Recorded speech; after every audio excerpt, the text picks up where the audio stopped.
Yeah, so Dr. Perez will be telling us.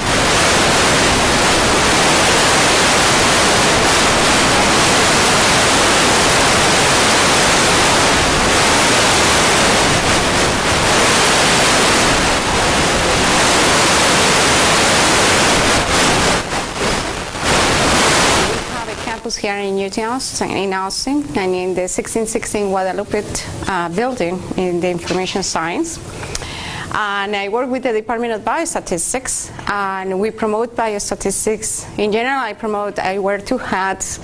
Is the hat of biostatistics across the U.S., and then my department had to join our department. But in general, the presentation, what I'm going to do is I am going to blend why biostatistics in the U.S. versus, and then what do we have in our institution who want to join us in that direction. So it's just to give you an idea of where we are in biostatistics and why biostatistics. And the idea is that I want you to think about it and trying to consider a career in biostatistics. So I want to get to know you a little bit. So how many are you in the undergraduate program right now? So there are a few of them, a lot of those. What majors are you guys? Math, all of you? Okay. And there's some of you may be thinking in master's or doctoral program, either in math or in another career field.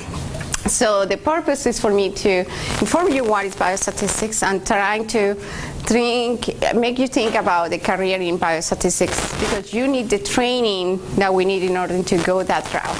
So that's that's the purpose of the presentation.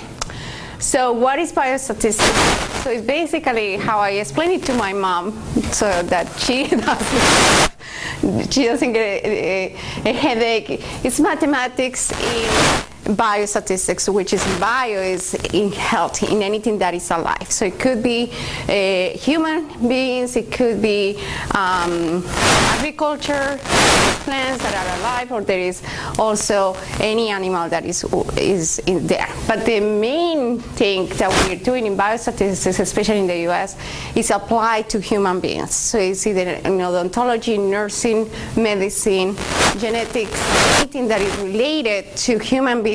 That's what is the biostat part. So statistics is a branch within math, but then when we put the biostatistics, it's because we are applying those methods to life, to things that are alive in general.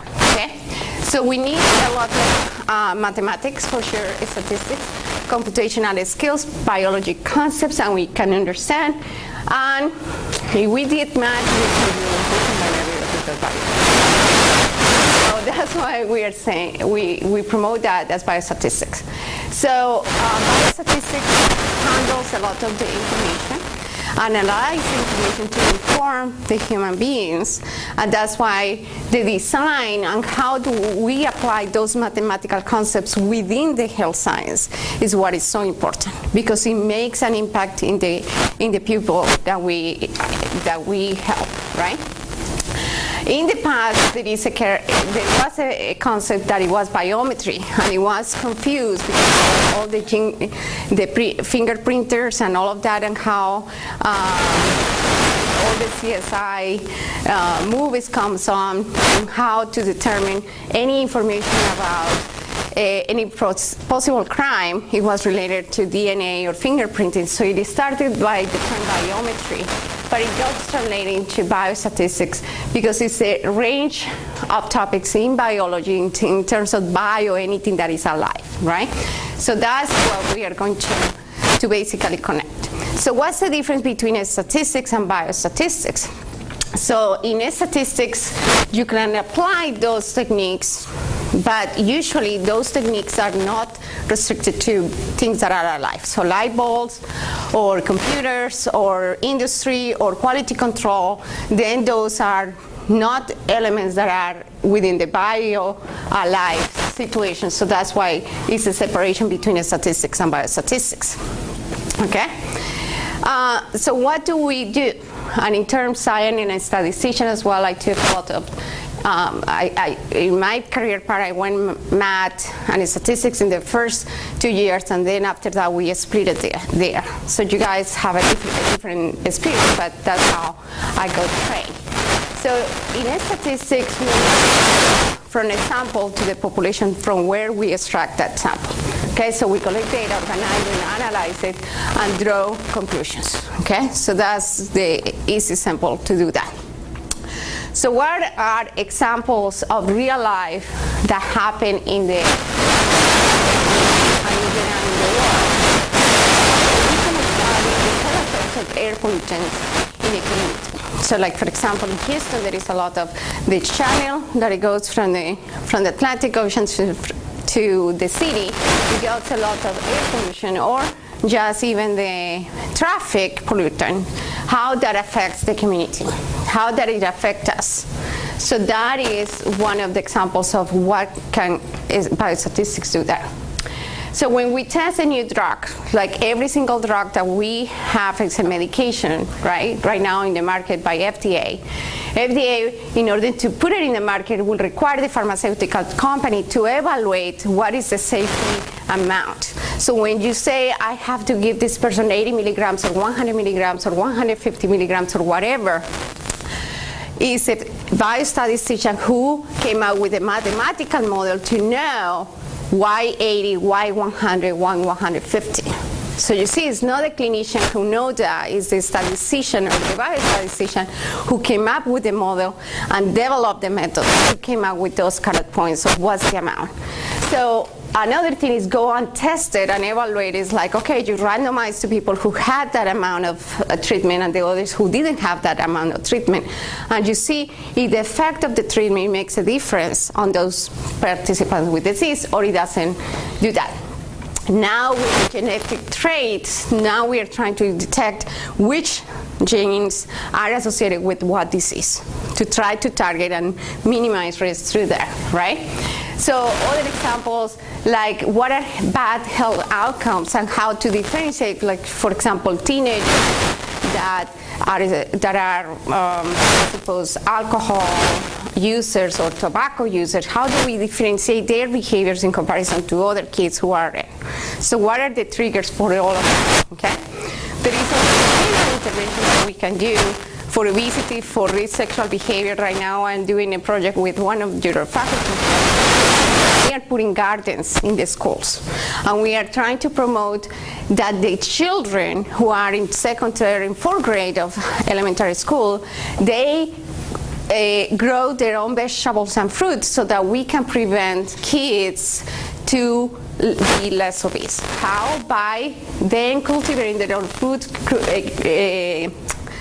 cooking fruits and vegetables, and promoting healthy living. So that's for example, but we don't know if that will work, so we have to randomize the kids and randomize parents and figure it out if we can change the behavior of those children and if that will work or not, okay? Another intervention that I am working right now is in Parkinson's disease. So that disease doesn't have a cure. So we are trying to find is a treatment that at least will minimize the progression of the disease. So now we have to randomize people to a usual treatment versus a better treatment. So it will be unethical, like do not give them a treatment given that they have the disease, okay? So there are tons of collaboration areas where pediatrics, pain, renal failure, rheumatology, genetics, emergency medicine, fractures, cardiovascular disease, anything that is related with any part of the human being, we have a nudge to work with, okay? So what are the methodological areas? So there is tons of statistical components that are needed within those areas. Yesterday I was listening to a presentation about right now everybody in their phones are collecting data about movement. So we can collect easily how many minutes are we moving, and like if I move my hand, I am moving in reality 3 dimensions. So now I will have this 3 time series going on simultaneously, and maybe I can predict association with health outcomes like a heart attack or a stroke. Can I predict with those measurements anything of that?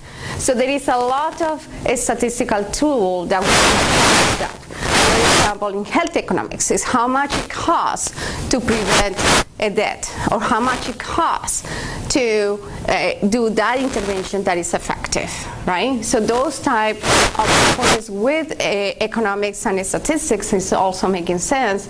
Meta-analysis is like, do I trust so much information that is in the literature? How do I analyze a collection of published articles? What is the final evidence based on those publications? So those are the type of analysis that we do, okay? So let's think about it now in a career. So in this case, I have the website that is called jobsrated.com, and I just looked at it this morning. And the statistician is one of the best, 20 best occupations in the US right now. So why is that designed? Because it has a stable market and a very good job pay. So that's good. So there is, you can go into academia, you can go to industry, you can go into government, There's very few people that does consultant, but they do very well, okay, also. So there is a lot of institutions that are seeking biostatisticians all the time. I can give you, I will show you a website right now where you can, there is no time that there is no a job posting for this, okay? And you go to the University of Florida, everybody's posting jobs related to statistics, so this is a very good situation. The situation is not bad in the US, but even around the world is worse. So if you go to any country, you are going to find a job as a biostatistician. So you want to travel internationally, also you can work in collaboration with Europe or clinical trials in Europe also, where you have a comparison between US and the other clinical trials in Australia or here. So there is also the catch that you don't need to be as isolated in one single situation, okay? People in the government, like in Washington, that are always needing biostatisticians. The Food and Drug Administration, especially with all the treatments and medications, that is not going to be away.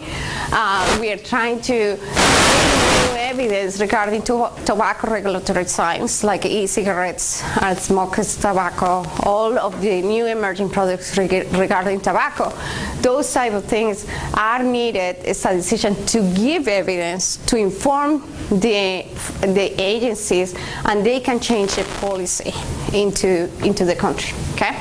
The National Center for Health Statistics, you could be more familiar, the National Institute of Health, the Environmental Protection Agency, the Department of Agriculture, etc. So there is a lot of that. So if we go to private sector or industry, there are tons of pharmaceutical companies that are always asking, hey, do you have any student that you can recommend to hire? Google is also the other company that they need data scientists in biostatistics to manage the amount of information from the internet. So there is also a lot of information, and if you like more in the computer side, there is software development. So to create new methods or all the statistics within the software, that is also available to you. WHO, any non-profit organization, they are also interested not only here in the US, but around the world also, okay? If you like academia, so then the world divides into colleges and secondary schools, and universities, in departments of mathematics, business, social science, economics, or you can go into academia within the research teaching institutions where they need also biostatisticians in high demand. So let's talk about, so we want to get closer to what we do.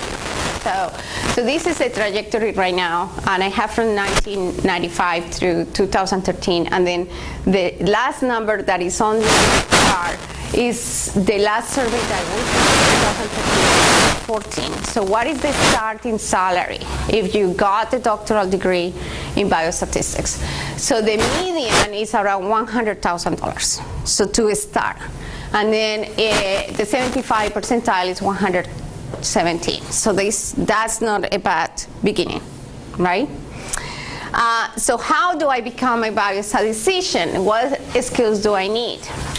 So we need math. That's why we are here, okay? So that's a good thing. You need to understand math, statistics, and science in general. And problem-solving skills is a career that basically do analysis, but it's as a teamwork. It's not as an individual work. I need to collaborate with people that positions that do not have a clue about math, but that I am willing to learn about this topic, and they're willing to help me out to understand so that I can help them to solve their problems.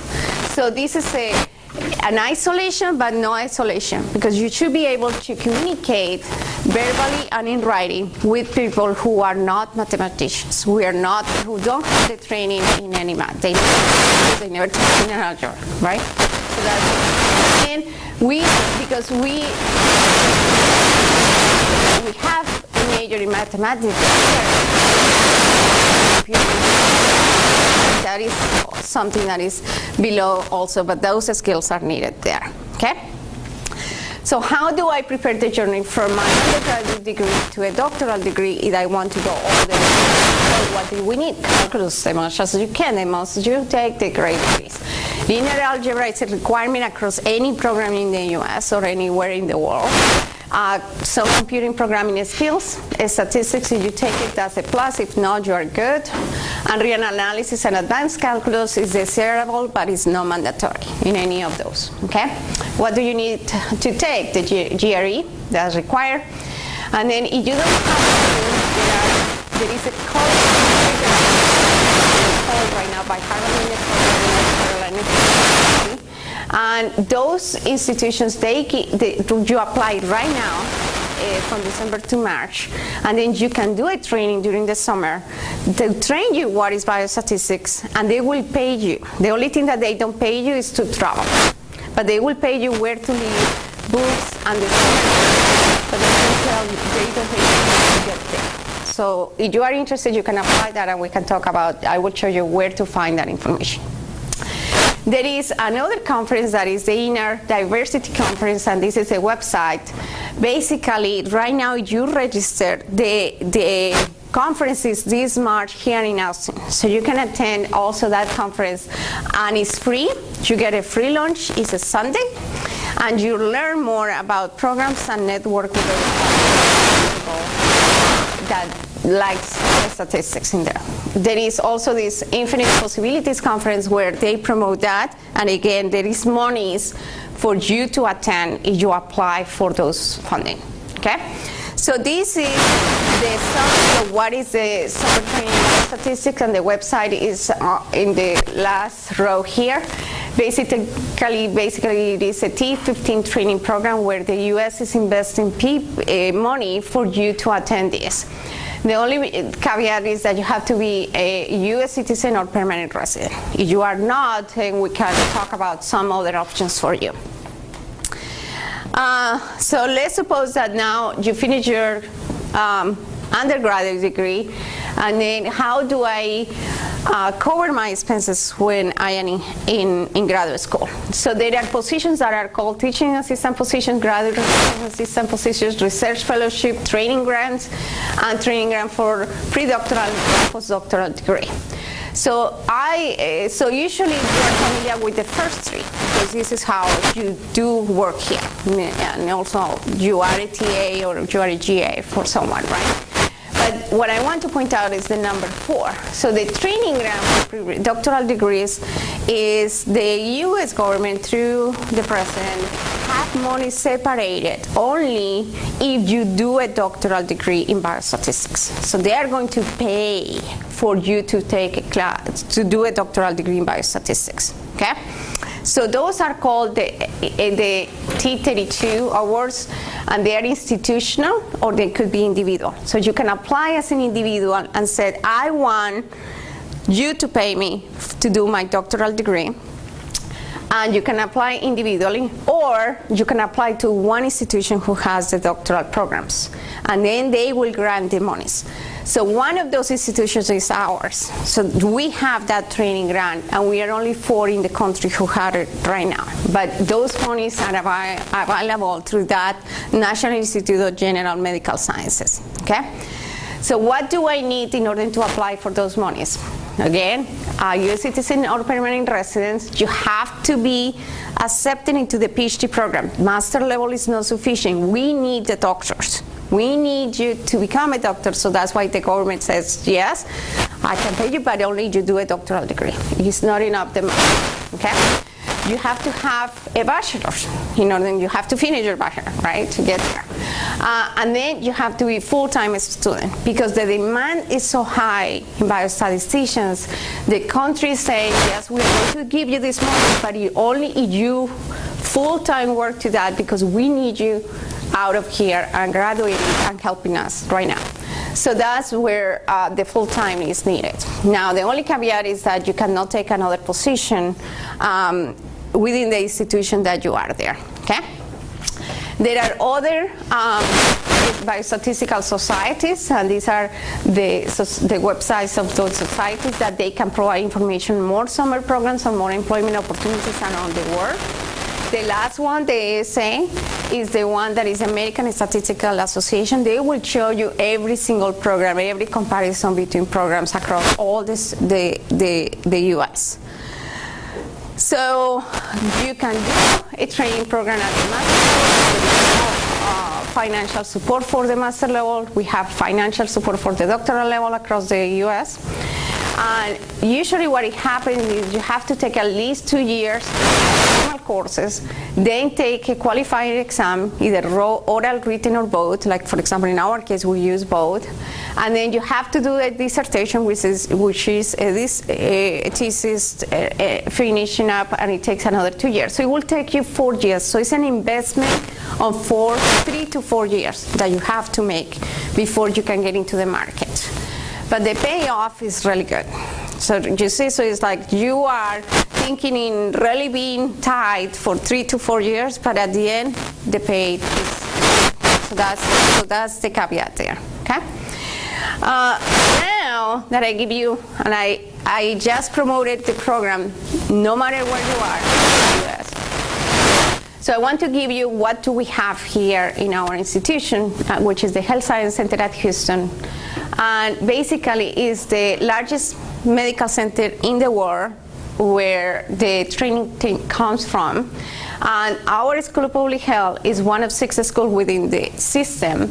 We are located in 6 campuses, so that's why we have 1 campus here in Austin, Brownsville, Dallas, El Paso, and San Antonio. But the biostatistics program is only in Houston because the large number of faculty is there. And only 1 here in Austin, but we have 23 faculty in Houston. And there is another faculty in Dallas and another faculty in San Antonio, okay? So we are one of the top schools of public health in the U.S., and we support 18 healthcare institutions and 6 supporting organizations like MD Anderson Cancer Center, Baylor College of Medicine, etc. So I have an office there and here, but the majority of the time I'm here working with people here in Austin, okay? So what kind of degrees we offer? So we offer a Master's of Public Health, which is called an MPH. Basically, it's a basic professional degree. We have with a concentration in biostatistics. The second is a Master of Science, where you are required to take a statistical theory, methods, research design, and analysis, and it takes you 2 years to complete. And then you can do a minor in another field, like epidemiology or healthcare systems or behavioral interventions, okay? And then we have the Doctor of Philosophy, which is definitely, it's more advanced statistical theory, is to be independent, for you to be independent, right? So you have to know a lot about application, statistical consulting, and independent research. It takes 2 to 3 years beyond the master program, and then you need one minor. You need to become familiar with either epidemiology or health promotion, and you need to do a dissertation. Okay, so what do we have? So these are some of the research that are currently working right now with us in our institution, okay? The most important one is usually the ones that are known, which is the Coordinating Center for Clinical Trials. So we have a center that runs the clinical trials in the country. Like, for example, the clinical trials to evaluate the cardiovascular, the new, we are the ones who run it. The Parkinson disease, we run it. So, for example, we are analyzing data that is coming from 45 institutions in clinical or hospitals in the US, but we, in our center, is who is the critical mass to analyze that data. So that is a very attractive thing, right? Early treatment of retinopathy of prematurity in babies is also that is happening a lot of in our institutions. So there is a lot of intervention trials and really valid data, and the Institute of National Institute of Health is putting a lot of money to ensure that we're producing evidence to evaluate the treatments, right? So that's it. So these are some of the faces of my co-workers that we work in the faculty, and if you want to look at each one of us and look at what we do, what projects do we do, then this is the website for that, okay? Computational resources. Well, the good thing is we are in the same system that you are with the UT Austin, so we get access to here to the TAC as well. So we get a lot of high-performance computing services from here and also from what we have there. So there is a lot of packages and information that we have available for that. So what are the requirements? So basically, these are the minimum requirements for the MPH program. We require only one calculus, a lot of strong methods in math. For the MS program, we need at least 3.0 average in the GPA, and then calculus and linear algebra. The main one is linear algebra, because we know that in order to take the linear algebra, you took some calculus as well, okay? In the PhD program, we have two options. So either you can enter after getting an MS degree, or straight from your bachelor. So we have those two options, okay? But it takes, of course, so if you come with a college degree, it will take you 3 to 4 years. If you come with a master's, it will take you 3 years only, right? So it will take you 2 years more, after the master's. So it depends on where are you, so that's why like the direct admission is a little bit extra time than if you come with a master's program, okay? So we want calculus and we want linear algebra. That's basically what we are looking at. And multivariable calculus is what we want. GRE, what do we want? So we want verbal and quantitative. Of course, is the largest percentile. So we have the preferred score. That doesn't mean that it's mandatory, but it's what we prefer, okay? If you are an international student, we need a TOEFL of greater than 86. And the deadline is March 1st right now. We just passed the deadline 2 days ago for the incoming fall. In December 1 was the deadline for those who want to apply for new students scholarship, which is different than what I'm talking about with the training grant, because the new students scholarship is like if you are a new student and you got one of those new, then you get in-state tuition immediately, like what you happen here in UT Austin. So that's a good thing, okay?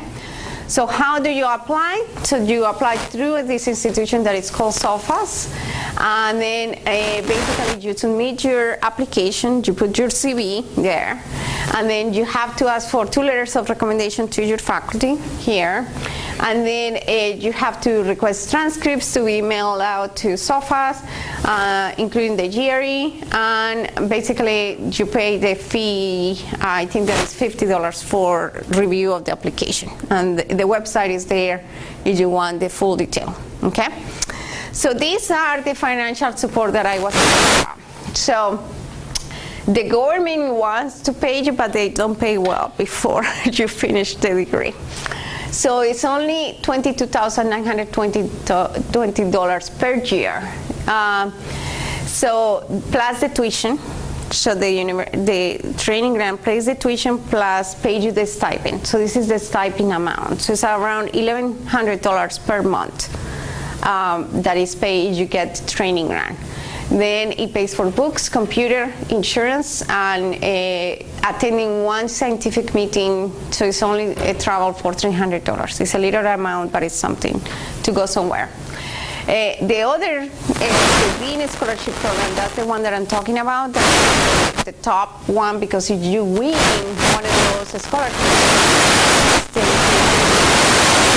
to pay the international one, and then you don't have to work for that semester in order to receive the in-state tuition. Then the teaching is $30,000 to $40,000 per year, and the research assistants are similar for that. Those some are needed for U.S. citizens and others for non-U.S. citizens. So that's why this is the only one. The training ground is the only one that requires to be a U.S. citizen or permanent resident to be there. Okay. So how much it costs this? So in our institution, we're one of the cheapest. I think that is I can say is the cheapest one in the U.S. to do a training in biostatistics, because it costs $5,500 for the 12 months, and that is like $300 per credit, or $800 if you are an international student. Okay. The only thing that is not included is the health insurance, which is around a different issue. Okay. So of course, if you go to, so if there is people coming from another state, they have to pay the out-of-state tuition. But if you get the competitive scholarship, even if it is $1,000, then you qualify to be as an in-state tuition. So it's a very good deal in Texas for that. The Texas law in that regard is good. Okay. So this is the phone number and the contact information for the Office of Student Affairs. And then if you want more information from our Department of Biostatistics, Stacy Will is the one who handles all the admissions in our program. Her phone number is there. But it is in your handouts. And then this is Dr. Tilly, who is the director right now in our department. And he loves clinical trial, Parkinson's disease, health disparities research, minority health, moving disorders, stroke. She's very well known, and she, of course, you will love to work with her if you join our program. So that's basically what I want you to invite you to join the venture of join us in this career path, if this looks like an interesting path to you. Okay? So this is the center for those of you who haven't been in Houston there. Okay? Any questions?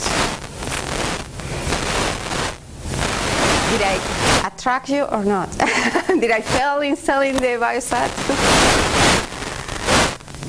So would you say that like most of the research is more of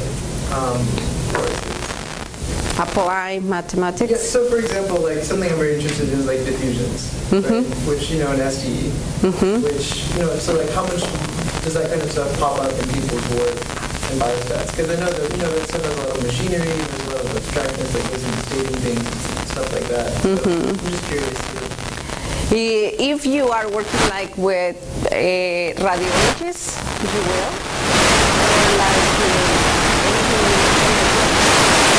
you will go there, right? So it depends on where did you get the data, and if that data it has the diffusion. So yes, there are fields with that, but then you have to really like that in order to go that field. Yes, that makes sense. Somehow, like you end up, like you sort of. So is it natural to pick like it's not like you want to work in this application to do it, but you like to find the application that uses them? Exactly. So like, for example, in my case, I love the fact of being able to evaluate what treatment is better than the other. So I like clinical trials, right? So, but I don't care the clinical trial. It could be in a stroke, it could be in cardiovascular disease, it could be in Parkinson. You just, you know the methods. So the only thing that it changes is the population.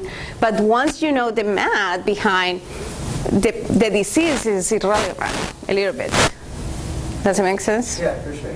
So that's why I really like this profession for that. And I don't lose my math skills. I work with, especially teaching, you also get more and more updated and all that, right? And the publications are the driving too, because we have to keep up with the literature. So it's not like we are out and I learn it and I forget it, right? So that doesn't work. But there is tons of field. Like I was telling, the big data, right now there is a lot of big data coming out from the genetics components. And that is, I mean, everything is empty in the sense all the math here is like brand new, because genetics has started to collect the data like in less than 10 years. So all the math around this is a huge open space for everybody. No way we can get a copy of the PowerPoint. Yes, I'm going to update it. There was one typo, so I would send it to Corey and he will distribute it, right? Would you say this work is more business or academic oriented? It could be academia, it could be government, or it could be, yes, private sector, Okay. So industry. there you go. It depends on what you like. Okay. But the good thing is that it's jobs in all of them. So, like, I mean, if you go to the website that I mentioned, the AMSAT, there is no one time in all of these 3 websites. You can go anytime, and you're going to go to jobs. I always see jobs needed, right? It's amazing, and I get calls. Do you have students? There are very few students who are doing this. So it is a really low pool because, like, you are a very special pool, right? You have been in a math department, so you have all the skills, right? Now, if you want in the future to do new theorems or to prove new scientific concepts in math, then you are going to go into probably a more math path, but then you have to come up with also the statistics. Now, the salaries for mathematics and the salaries for statistics versus the salaries from statistics are completely different. Completely different. So the starting point from a math is around 60, 65, right? From a statistics is 70, 75. But then when you go to biostatistics, it's 100. So it pays off. And this is academia. So you go to industry, like for example, I was trying to hire one person with a master's degree, and the starting salary was 120 because we went to private. So the private pays amazing. Good. We cannot compete with them, unfortunately. But if you really like a private sector, that's a good will. I didn't like private sector. I didn't like the pharmaceutical company. Why? Because it's repetitive. It's very repetitive, and I didn't like the repetitive. But there is people who likes the repetitive, and that's good. Don't take me wrong. Can you detail what you mean by repetitive? So, for example, you work in a pharmaceutical company, and let's suppose that they are working only in developing new drugs or new devices. Yeah. So the only thing that you do is evaluating devices. It's only evaluating drugs. So they change the drug, but you have to do the same thing over. So new drug, same thing. New drug, same thing. So that's what I mean repetitive. So like pharmaceutical companies not releasing certain trials of their drugs, were there any ethical issues that you had? No, with ethical issues, no. No, the only, the good and the bad of being in this field is the only thing is challenging. Like when I was in graduate school, I did the program to evaluate if secondhand smoking was associated with the risk of cancer as my a research project that I was working on. So I submit, I evaluated, I reproduce the results of the PI, and I reproduce the results of the paper. I graduated. 2 years later, the PI contacted me and said, hey, do you have the program? Do you remember the program that you did 2 years ago? I'm like, no, but what happened? So the tobacco company sued the fourth sentence in the U.S. that they produced the report where it says, sorry, if you smoke, it's associated with cancer, and therefore they sued the tobacco company. The tobacco company didn't want that article to be distributed to the scientific community. So they went to the judge and requested the data and requested the program to prove that we did the wrong analysis.